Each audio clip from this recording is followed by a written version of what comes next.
Steam could die due to some new rules.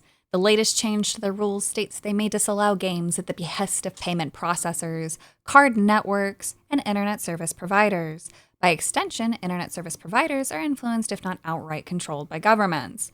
Payment processors have sanitized businesses and bullied companies into submission for years, from Patreon, Tumblr, Pixiv, and most recently we have floods of doujin shops in Japan, which are hobby shops with self-published content from stories to games to toys, all businesses neutered in ways that are utterly ridiculous. For example, on Patreon, you cannot draw transformation art, a character turning into an object, not sexual, but the character cannot consent to the act, apparently. Yes, you heard that right. The fictional character cannot consent to the fictional magic of transformation. So you cannot draw it and post it on their website for people to pay to see. Otherwise, they'll ban you, sometimes without warning, or any option to delete the post and restore your account. And you lose money.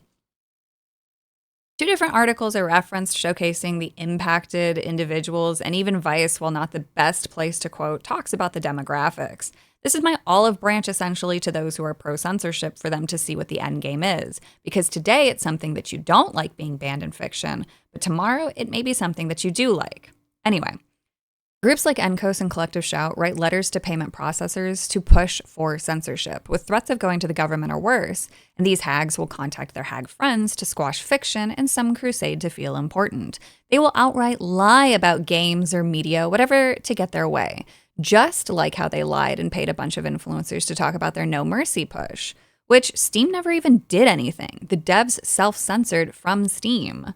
But those influencers used the wrong art, described the game incorrectly, and none of them got fact-checked. But at least the game sold more than it normally would have thanks to them. They claim that they want to keep kids safe, but instead of encouraging parents to parent and fighting to change the culture that puts responsibility back on the parents instead of government, they decide to go after Etsy for selling adult items to adults. These groups use harsh language to try to discredit any complaints. After all, only a loon would say something negative about the idea of protecting kids. But this isn't about kids at all. Otherwise, they do what I said above. Instead, it's about destroying everything that they don't like.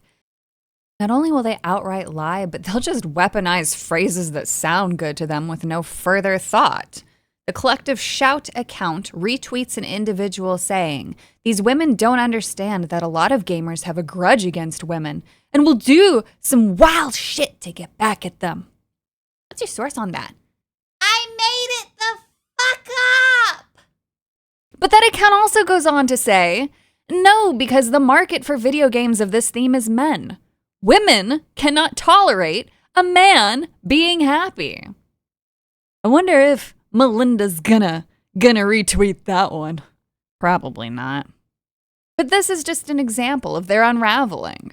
So all you have to do is just keep up the pressure, keep up the memes, kill them with laughter, kindness even.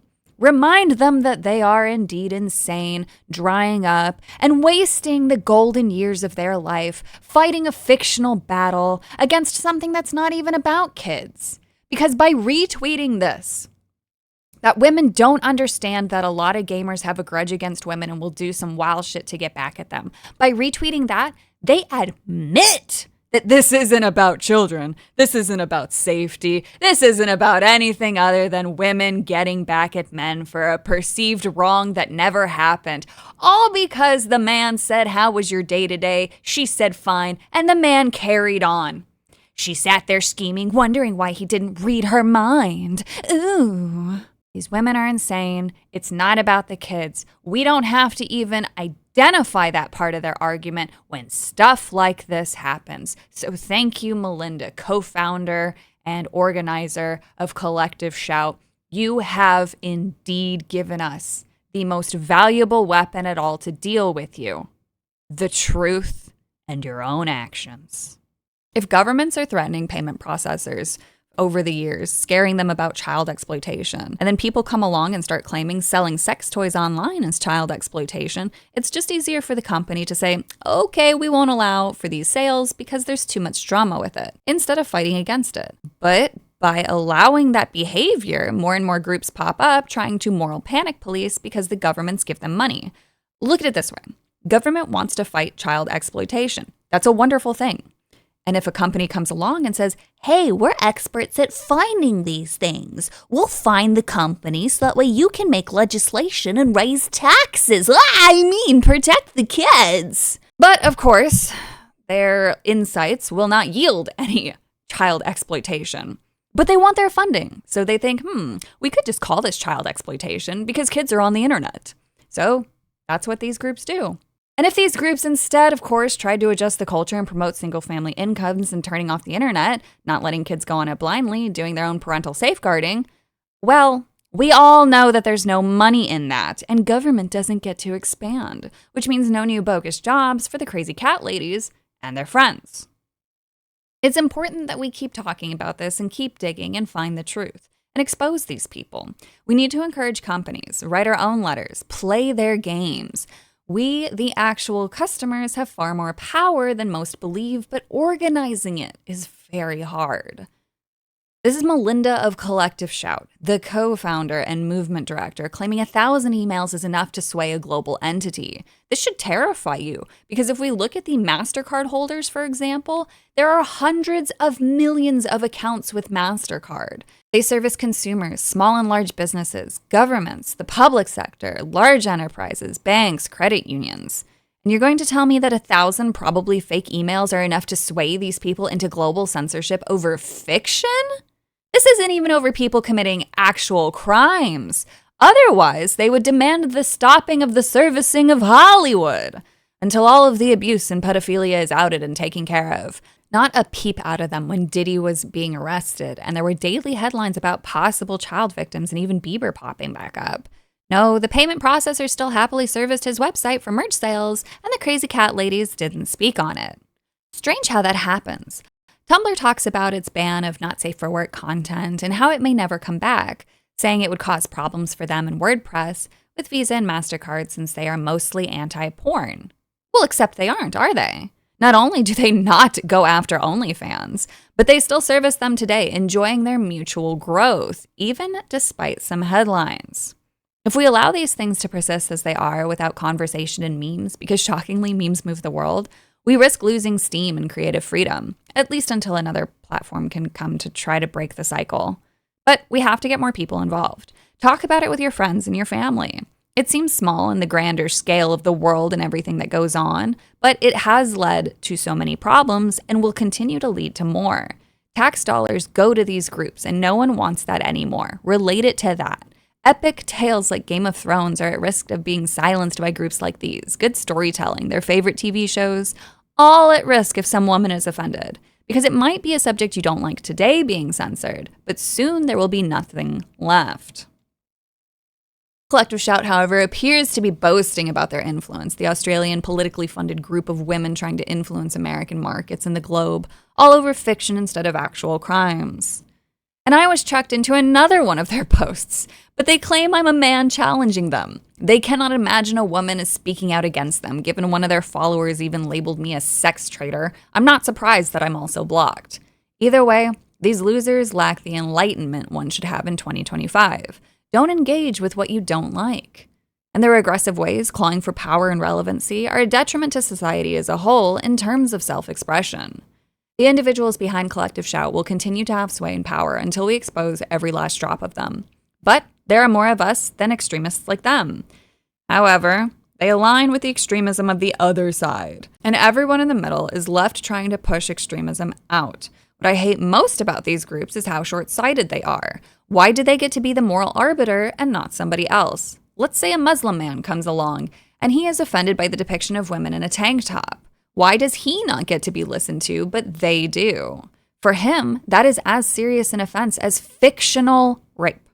Essentially something he doesn't want to see. Keep in mind, I was very specific. Fictional rape is what it's being compared to, not real. They tried to ban violent games, and the science turned around and said violent games don't make violent people. The same applies here. But that doesn't even matter when you have bans going as far as to say that you cannot draw a fictional transformation, an act that cannot be done in the real world. Patreon goes a step further. You can't bring alcohol into it. Anything that could question the concept of consent in fictional drawings. This also extends obviously to photography, but I'm sure that that's a given how hard they are on drawings. This is such a waste of time and energy for everybody involved. We now have to push back against crazy cat ladies because they're bored and feeling threatened by anime. Anime is not the problem. Video games are not the problem. Stories are not the problem. Fairy tales used to be something grim and dark. Then Disney got on the sanitization train, and I'm kind of wondering if that's where things started to go downhill. Either way, fiction is not the problem. Broken humans are.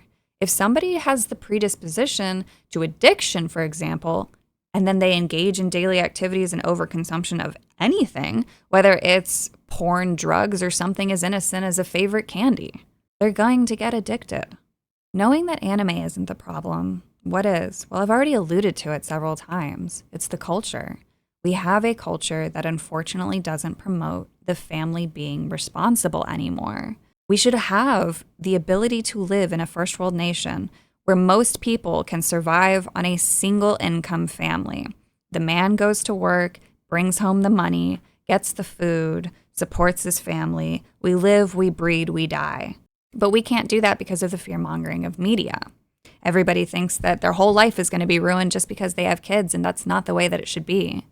The culture should be pushing towards parents turning off the internet, changing the way that the job functions, changing the way that the economy is in the local areas, encouraging people to grow their own food or hunt or do things to help with balancing budgets.